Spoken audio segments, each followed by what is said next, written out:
estrela. Nossa, sua missão é muito grave. muito séria. Não é à toa.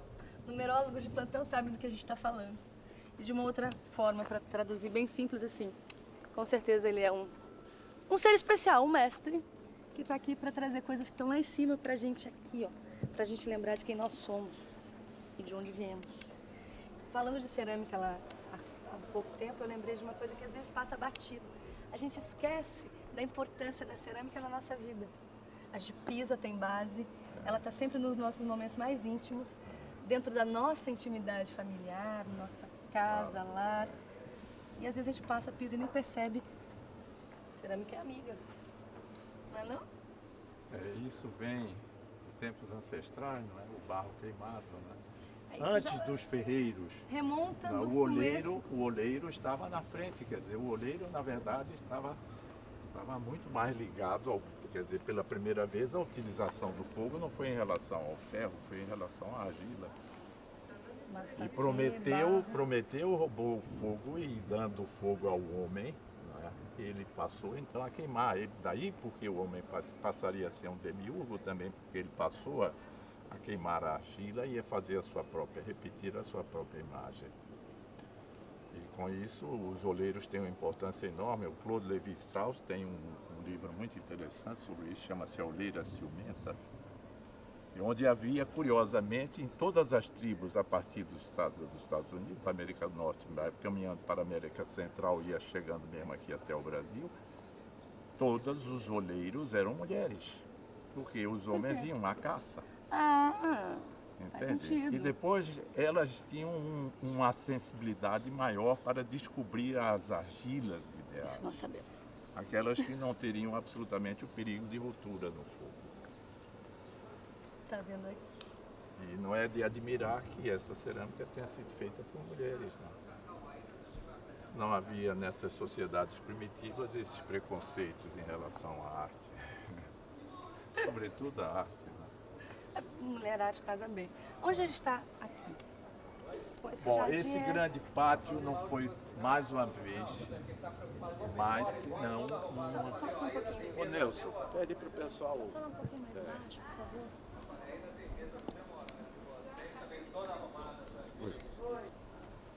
favor. Mas como eu estava dizendo, mais uma vez, esse pátio não foi senão uma parte destruída da antiga fábrica que havia perdido o telhado. Havia perdido o telhado e que eu tive o bom senso de não reconstruir, porque ainda encontrei o telhado com as suas traves e materiais, telhas partidas, encontrei no chão. Poderia ter pensado em reconstruir, desde que a minha finalidade era reconstruir o que estava em ruínas. E reconstruir, porque na verdade a ruína balizava tudo. Eu não fiz nenhum anteprojeto, o anteprojeto era ruína, eu não tive absolutamente participação de nenhum arquiteto nessa fase de reconstrução da ruína, porque eu tinha as minhas recordações de infância. Aqui nós havíamos brincado, eu digo nós porque brincava também meus irmãos. E nessa época eu não tinha nada que me dissesse que anteriormente eu já tinha uma sensibilidade especial de dizer que esse espaço tivesse tido uma influência sobre mim. Essa influência foi notória sobre todos nós. É dia, claro, e o interior da fábrica, da oficina, está todo com as luzes acesas. Porque se fechar é escuro, então talvez o fato da fábrica, da antiga fábrica ser penumbrosa, isso já acrescentava o clima de mistério, não é? Quando eu descobri esta parte quebrada, eu resolvi que seria uma espécie de clareira lá dentro de uma floresta. Seria uma trégua de uma quantidade enorme de galpões que se sucediam em série e que eu poderia, inclusive, aqui ter um grande pátio. Lindo. E tirando partido aqui era uma antiga chaminé, todas as colunas que sustentavam o telhado foram transformadas em bases para esculturas. Essa grande base, essa grande base que foi transformada num pequeno templo, era na realidade uma construção com uma abóbada com uma laje superior vazada que me deu ensejo a criar uma cúpula de onde pende um fio de aço sustentando um ovo. O ovo como forma primordial, como emblema de eternidade, e ele está exatamente em cima do símbolo de Oxóssi. E isso aqui, à medida que o sol se coloca na vertical, a pino, isso aqui depois fica totalmente azul, como se você estivesse no fundo do mar. Levado o pressuposto que a vida começou na água, o fato do ovo flutuar na água, num grande mar sem margens, não é? Seria dentro de mitos antigos, de símbolos antigos a respeito do ovo.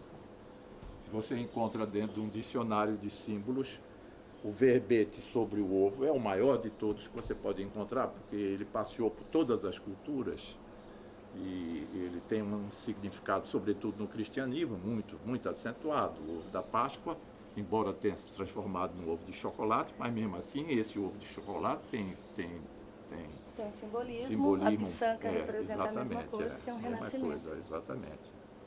Então essa coisa da construção, do renascer, da forma primordial, da vida que deve ser preservada, começou tudo através do ovo. E é através dessa mesma forma, que é uma forma perfeita, que começam a aparecer os seres. Podem nascer o mal e o bem. Há o ovo da serpente e há o ovo que faz nascer um cordeiro e o ovo que faz nascer uma serpente. E faz equilíbrio de luz e sombra, yin e yang. Mais pra cá? Vamos chegar na parte de água.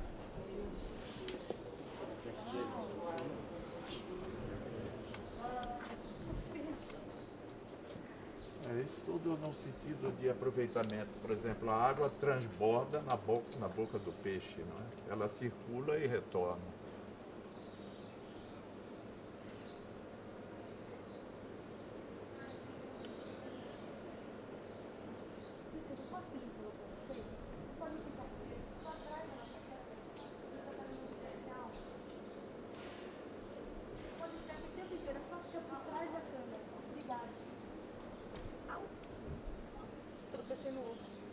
Dá pra sentar, inclusive, no ovo? Dá pra sentar, mas tá quente. É, ao contrário daquele, ele está fervendo, daqui a pouco ele estoura. Agora, uma curiosidade. Quando que você se descobriu artista? Quando você fez a primeira peça? Olha, desde menino, que aliás os meninos brincam com barro, brincam com areia. O que é que menino faz quando vai à praia? Castelo, a seriedade construção. de uma criança brincando, já se referia a isso no Nietzsche. Entre que o adulto tivesse a seriedade de uma criança brincando, que é coisa muito séria, brincadeira de criança. Eles vão fazer castelos, o que não deixa de ser uma escultura, ou uma construção, ou a arquitetura no seu sentido mais puro. E toda criança rabisca, toda criança gosta de mexer com barro, mexer com terra. Então eu já fazia isso com todas as crianças sem nada de excepcional. Quer dizer, eu não poderia me titular de artista porque eu mexia com barro. Mas acontece que havia aqui um escultor contratado pelo meu pai que gostava de vê-lo trabalhar. E esse escultor chama-se Abelardo da Hora, que ainda é vivo e é um excelente escultor. E foi ele que botou o barro na minha mão. Com quantos anos? Eu tinha 13 anos. Mas ele insistia que eu lidasse com o barro e eu insistia em desenhar, em pintar. Eu permaneci sempre, ainda hoje, realizado como escultor. Meu coração é um coração de pintor. O que eu fui aprender na França foi pintura, não foi escultura. Eu sou um pintor, as pessoas desconhecem isso. E eu pretendo agora, no dia 11 de dezembro, inaugurar aqui uma exposição de talvez de 40 ou 50 anos. Meus trabalhos de pintura e de desenho estão escondidos. Sobretudo as notas, claro que sim, terá inauguração festiva. E... Não, tem alguma coisa aqui guardada que a gente pudesse dar uma olhadinha? Não, agora no momento não, porque ainda está em construção e vocês poderiam, tem aqui um forno que está cheio de desenhos. Podemos usar? Podemos. São desenhos preparatórios para cerâmicas e para quadros, né? Primeiro existe um sempre, raf, um sempre rabisco, o desenho é primordial, não é? Não existe nada. Aquela parte também... Ali faz parte das ruínas. Da ruína também. nada aqui foi acrescentado. Inclusive, tudo isso que vocês estão vendo eram antigas bases de motores